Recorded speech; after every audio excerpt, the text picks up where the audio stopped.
અને અહીંયા જો બે પપ્પા દીકરી છે ને અલગ અલગ ટાઈપના બધા ફ્રૂટ્સ લઈ અને બેસી ગયા છે. ચાલો તો હવે આપણે નિવેદ કરી લીધું છે ને હવે જઈએ છીએ આપણે પાછા આપણી ઘેર. જો યુગ હમણાં એના મામાના ઘરે ગયો તો કંઈક નવું શીખીને આવ્યો છો. પેલા મારે એને પૂછવાનું યુગ ને પછી આપણે જવાબ દેશે. જો અહીંયા મમ્મી એનું પર્સ લઈ લીધું છે ને હવે જાય છે નોકરીએ. તો ફટાફટ પેલા આપણે ગાયને ચારો નાખી દઈએ એટલે એ એના ટાઈમે ખાતી રહે. મોર્નિંગ, જય શ્રી કૃષ્ણ, જય દ્વારકાધીશ. કેમ છો બધા? મજામાં ને? તો સ્વાગત છે તમારું આજના એક નવા વિડીયોમાં. અત્યારે જો હું સવાર અગાસી પર આવી ગઈ છું કેમ કે અહીંયા છે ને કબૂતરને ચણ નાખી હતી ને અગાસી પર, તો અત્યારે કેટલા બધા કબૂતર આવી ગયા છે અગાસીએ. તો આપણે જોઈએ, ડિસ્ટર્બન્સ નહીં કરીએ, બાકી ઉડી જશે આગળ. જોઈ લ્યો મારો, મને ખાલી અવાજ એવું મારો ઉપર ચડવાનો ત્યાં જો કેટલા બધા હતા કબૂતર, બધા ઉડી ગયા. અને જો આપણે જવાર નાખી હતી ને તો બધા કબૂતર રોજ અહીંયા એનો ટાઈમ થાય ને એટલે આવી જ જાય. જો આવી ગયા પાછા ચક્કર મારીને. જો હું તમને પકડવા ન થાય, ખાવ તમ તારે નિરાતે. જો કેવા બેઠા છે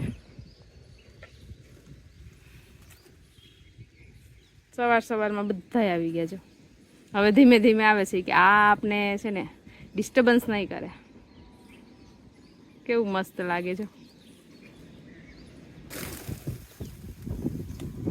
ઉપર કબૂતર છે ને ઈ ચણ ખાય છે અને અહીંયા જો આપણે છે ને અહીંયા બાજરો ને એવું નાખ્યું છે ને તો અહીંયા ચકલિયું ચણે છે. જો કેવો કલબલાટ કરે છે ચકલિયું અત્યારમાં સવારમાં કેવી બેસી ગયું છે. ચાલો તો અત્યારે 4 જેવું વાગી ગયું છે અને અમે બસ જો ઉઠી ગયા એટલે આમ તો દિત્યા છે ને આજે 11 વાગ્યાની સુઈ ગઈ હતી એટલે 1:30 થયો ને તો દિત્યા ઉઠી ગઈ ત્યાં અમારે સુવાનો ટાઈમ થયો તો દિત્યાએ અમને સુવા જ ન દીધી, એમને ખાલી પડ્યા હતા આપણે. દિત્યા અહીંથી ત્યાંથી અહીંયા ને એવું કરતી હતી ને આજે ઘણું સારું છે દિત્યાને. Good morning. ગુડ મોર્નિંગ, જય શ્રી કૃષ્ણ. તમારું સ્વાગત છે તમારા નવા વિડીયોમાં સ્વાગત છે. હું સામે એપલ ખાઉં છું. અને નરેશ પણ છે.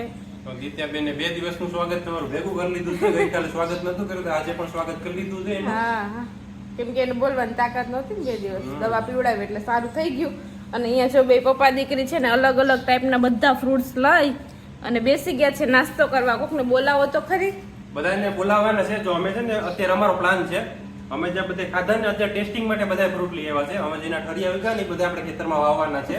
ઉગી જાય પછી બધાને આપણે બોલાવશું. અત્યારે એક સફરજનમાં તો કેટલાને બોલાવવા એવું કે એને તો વાર લાગી જાય ને એવું છે. એટલે આપણે બધા આ બધું વાવવાનું છે ખેતરમાં. ફરી અમે ભેગા કરીએ છીએ. હા, તો અત્યારે એવું બધું ચાલે છે નાસ્તા પાણીનું. તો આપણે પણ થોડો ઘણો ફ્રૂટ્સનો નાસ્તો કરી લઈએ પછી આપણું આગળનું જે બધું કામ છે એ આપણે કરીએ. મમ્મી પપ્પા વાડી આવી ગયા છે ને તો આજે તો વરસાદ જેવું કંઈ છે નહીં, એકદમ તડકો નીકળો છે ને આમ તો જો ઉનાળા જેવું થઈ ગયું છે આજ તો. એટલે વેદા એવું હશે તો નેતા હશે. બપોર પછી જ ગયા છે, સવારમાં તો ઘેર હતા. ચાલો ફટાફટ નાસ્તો કરી લઈએ. ચાલો તો અત્યારે 5 જેવું વાગી ગયું છે ને આપણું બધું કામ છે એ થઈ ગયું છે ને હવે ખાલી રસોઈની તૈયારી કરવાની છે. અને દિત્યાબેન જો એના રમકડા લઈને માંડ્યા છે રમવા. બેન શું કરો છો? આ બકરી છે કે શું છે આ બધું? બકરી છે પણ આમાં ખાવાનું છે. આમાં પાણી ભરેલું બકરી હતું. હા એલા. અને આમાં સાસ ભરું, સાસ કરું છું, આમાં નાખું ખાસ. તો આ બકરી છે ને, જ્યાં અહીંયા રહી બકરી, એના હાટું અહીં ખાણ પલાયરું દિત્યા, એને પીવા હાટું પાણી છે ને અહીંયા એના માટે કંઈક બનાવે છે કા દિત્યા? તો એ બધું રમકડા લઈને રમે છે. ચાલો તો અત્યારે 6:15 જેવું વાગી ગયું છે ને અત્યારે છે ને મારે અહીંયા ઘોડબાપા ગામમાં છે ને નિવેદ કરવાનો કાલ હાથ પડ્યો હતો તો અત્યારે આપણે નિવેદ કરવા જવાનું છે. એ નિવેદનું તો હું મહત્વ હોય ખબર નથી, કદાચ આ વરસાદ થઈ જાય ને નદીમાં પાણી આવી જાય ને પછી કદાચ આ નિવેદ કરવાનો હોય એવું કંઈક છે ને. તમને ખબર છે કઈ કહાની? નહીં, મને ભાઈ કહાની ખબર નથી. મમ્મી આવશે પછી કહાની પૂછી લેશે. હા, તો જો એમાં કઈ હોય નહીં નિવેદમાં, તો જો આ બાજરાની કુલેર હોય ને પછી દિવેલ ને અગરબત્તી ને એક નારિયેળ હોય. તો ચાલો આપણે ફટાફટ છે ને ત્યાં નિવેદ કરી આવે. જો ત્યાં પોસિબલ હશે તો આપણે થોડું ઘણું શૂટિંગ પણ કરી લેશું. ચાલો તો હવે આપણે નિવેદ કરી લીધું છે ને હવે જઈએ છીએ આપણે પાછા આપણી ઘેર, કેમ કે અત્યારે ત્યાં ટ્રાફિક છે નિવેદ કરવામાં. જો યુગ હમણાં એના મામાના ઘરે ગયો તો કંઈક નવું શીખીને આવ્યો છો. પેલા મારે એને પૂછવાનું યુગ ને પછી આપણે જવાબ દેશે.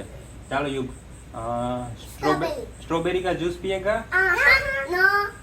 ऑरेंज का जूस पिएगा? नो. संतरे? हम तो चाय पिएंगे. हम तो चाय पिएंगे. एक ले ले, एक युग ने आप. બધાને એક એક. કન્ફ્યુઝ છે દિત્યા. આપી ગયા લાવ અહીંયા. દીદી મોટો લઈ લીધું. હા એલા ચાલો આપણે મમ્મીને પૂછી લઈએ કે ગુડ બાપાનું નૈવેદ્ય શું કરવામાં આવે. અમને તો કોઈને ખબર નથી. બોલો તમે. ગામના છે તે ગોળ બાપા ગામના ગુડ બાપા છે એટલે એવું છે. હું કોઈ કામ પડે પછી કઈ નહીં બસ નિવેદ કરે ને ઓલા ગાંજો દર્દી હોય દર્દી એટલે કાસું એવું માટલું લે પતવા વેજાનું ગાળાનું પછી એને માથે બેસીને ગયેલો દર એ ફેરવે ગાંજો એ ફરે ને ખબર પડશે કે કચ્ચા દી મેં થાય કે કચ્ચા દી નહીં. હવે તો વરસાદ તો થઈ ગયો એવું છે કે ફેરવવા માટલું તો ફેરવવાની કઈ જરૂર નથી એટલે તો ફેરવે એવું છે. એ ખબર પડી જાય અહીંયા ગુડ બાપે કે કઈ વરસાદ થાય કે કઈ નહીં એ માટલું ફરે ખબર પડી. અચ્છા એટલે વરસાદ માટે ફેરવવામાં આવે. પણ હવે તો જો કે આપણે વરસાદ થઈ ગયો છે થોડો ઘણો એટલે એના માટે ફેરવવામાં આવે. હવે તો ખબર નહીં આ વખતે ફેરવું હોય કે નહીં. હું તો કોઈ દિવસ ગયો નથી. હવે ન ફેરવે. એ નો થયો જ નહીં તો ફેરવે. વરસાદ થઈ ગયો ને એટલે હું નહીં ફેરવે એમ. એટલે નિવેદ તો જે એને આવતા હોય એ કરવા જ પડે. એટલે એનો હાથ પડે ને તેથી નિવેદ કરી આવવાનું. સાંજના 5 વાગે એનો હાથ પડે કે કાલે સાંજે કરી આવો એટલે આપણે તે દિવસે આખું ગામ નિવેદ કરી જાય. નદીની અંદર જ છે, પાણી આવી જાય ને તો પછી ત્યાં અંદર તમે ત્યાં જે એની ખાંભી જેવું છે ને આમ હા ઓટા જેવું ખાંભી છે એમાં ને ત્યાં તમે જઈ ન હોગો પછી છે ને દૂરથી નિવેદ કરીને આવતું રહેવાનું. હા અત્યારે તો પાણી હતું પણ ઓછું હતું, આમ દૂર હતું થોડુંક, ઈ બાજુ નહોતું પાણી. ચાલો તો અત્યારે થઈ ગયો છે બીજો દિવસ અને સવારના 9 વાગી ગયા છે ને આપણે રસોઈ ને વાસણ ને કપડાં ને એવું બધું કામ થઈ ગયું છે. હવે ખાલી કચરા પોતા એક બાકી છે. નરેશ ને દિત્યા હજી સૂતા છે એટલે આપણું કામ થઈ જશે. જો દિત્યા ઉઠી જાય તો થોડુંક અધૂરું રહી જાય એને હાચવવામાં. તો એવું બધું ચાલે છે અત્યારે. અને મમ્મીને જો હમણાં નોકરી મળી ગઈ છે એટલે મમ્મી એની નોકરી ઉપર જવા માટે થઈ ગયા છે તૈયાર. જો અહીંયા મમ્મી એનું પર્સ લઈ લીધું છે ને હવે જાય છે નોકરીએ. જય શ્રી કૃષ્ણ, જય દ્વારકાધીશ, જય મુરલીધર. હું વાડી જાઉં. હા મારે હમણાં બેગ દીક્ષ નોકરી મળી.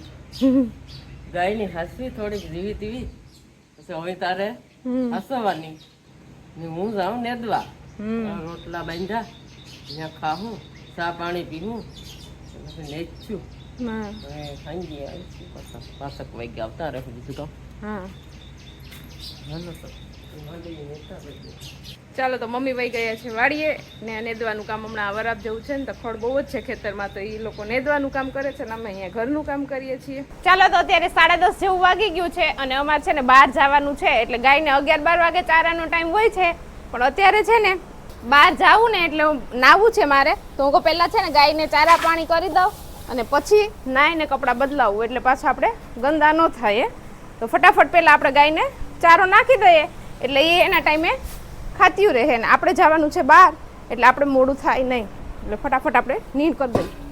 ચાલો તો ગાયને ચારા પાણી થઈ ગયું એટલે હવે કાંઈ બપોર સુધી આપણે ઉપાધિ નથી. બપોરે કદાચ પપ્પા એકાદો આટો મારી જાય. અમારે બહાર જવું છે એટલે કદાચ વહેલા મોડું થાય. તો હવે છે ને દિત્યાને તો નવડાવીને તૈયાર કરી દીધી. હવે અમે પણ નાહી ધોઈને તૈયાર થઈ જાય અને વિડીયોને અહીંયા એન્ડ કરી દઈએ. તો તમને આજનો મારો આ વિડીયો કેવો લાગ્યો કોમેન્ટ કરજો, લાઈક કરજો, શેર કરજો અને જો ચેનલમાં ન હોય તો સબસ્ક્રાઈબ કરજો. આવતીકાલે મળીશું નવા વિડીયો સાથે. ત્યાં સુધી બાય.